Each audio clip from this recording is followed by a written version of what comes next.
जानिए क्यों वीरान हुआ राजस्थान का गांव कुलधरा। ये कहानी 200 साल पुराने एक अनसुलझे रहस्य की है। ये कहानी देश के सबसे डरावने गांव की है। ये कहानी कुलधरा की है। एक श्राप ने इस हंसते खेलते गांव को हमेशा के लिए वीरान कर दिया। क्यों इस गांव में कुछ अजीब से हादसे होते हैं? क्यों उन वीरान घरों में अक्सर कुछ रहस्यमय आवाज़ें सुनाई देती हैं? क्यों आसपास की आबादी को दिन के उजाले में यहाँ आना मंजूर नहीं है? क्यों देश की इस विरासत पर भूतहा होने की मोहर लग चुकी है?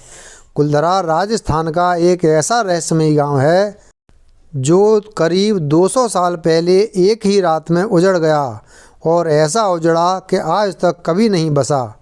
वैसे तो कुलधरा से जुड़ी एक बड़ी ऐतिहासिक कहानी भी है, लेकिन सदियों के वीराने ने इस कहानी को एक ऐसा मोड़ दे दिया कि यहाँ के लोग और आने वाले सैलानी भी ये दावा करते हैं कि इस गांव में कुछ अनजान शक्तियाँ मौजूद हैं।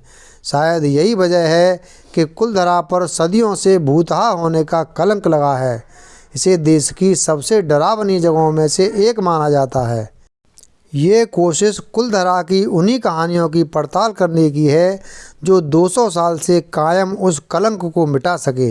ये कोशिश है विश्वास और अंधविश्वास के बीच उसी बारीक लकीर को तराशने की है।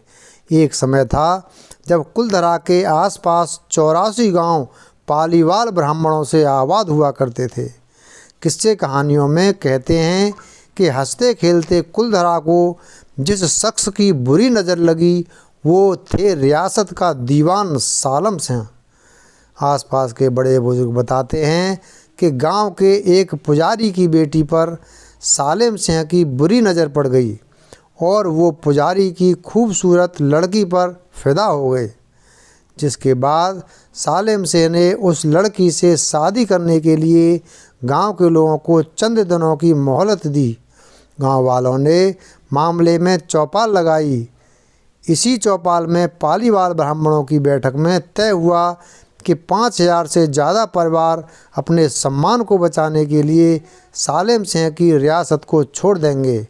चौपाल की अगली शाम कुलधरा कुछ यूं वीरान हुआ कि आज परिंदे भी उस गांव की सरहदों में दाखिल नहीं होते। कहते हैं गांव छोड़ते वक्त उन ब्राह्मणों ने इस जगह को श्राप दे दिया।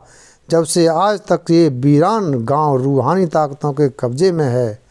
कुलधरा गांव के कुछ मकान ऐसे हैं जहां रहस्यमय परछाई अक्सर नज़रों के सामने आ जाती है।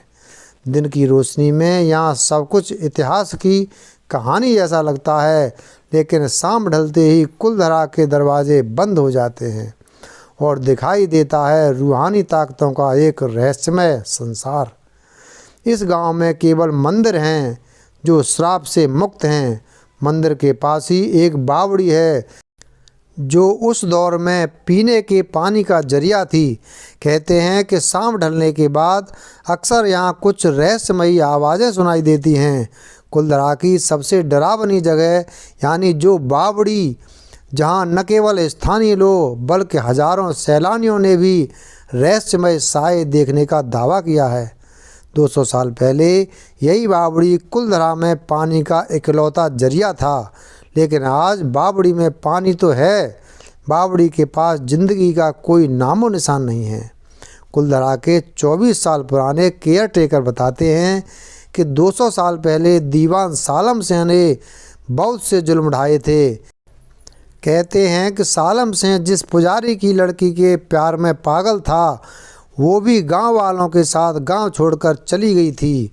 गांव में बने उस पुजारी के घर में जो उसका कमरा था, वहाँ उसकी आत्मा आज भी भटकती है। पुजारी के घर में एक छोटी सी कोठरी है। कहा जाता है कि इस तहखाने में पालीवाल ब्राह्मणों का खजाना रखा जाता था। कहा जाता है कि आज भी उस खजाने की हिफाजत एक जहरीला कोबरा और कुछ अनजान शक्तियाँ मिलकर करती हैं। कमरे के एक कोने में उस तहखाने का रास्ता दिखाई दिया। कुलधरा में कुल 970 मकान हैं और सबकी अलग अलग कहानियाँ हैं। ये कहानियाँ सिहरन पैदा करने वाली हैं और इनमें रोमांच भी है, लेकिन ज़्यादातर मामलों में डर उसी जगह पर ज़्यादा हावी होता है जहां अफवाहें ज़्यादा फैलती हैं। ऐतिहासिक तौर पर सच है कि कुलधरा से हजारों परिवारों का पलायन हुआ, लेकिन ये भी उतना ही सच है कि कुलधरा में आज भी राजस्थानी संस्कृति की झलक मिलती है। दिन में उजाले में यहाँ सैकड़ों पर्यटक आते हैं।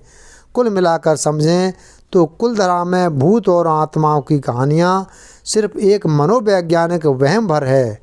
कुलधरा जितना दिन के उजाले में सुरक्षित है, उतना ही रात के अंधेरे में भी।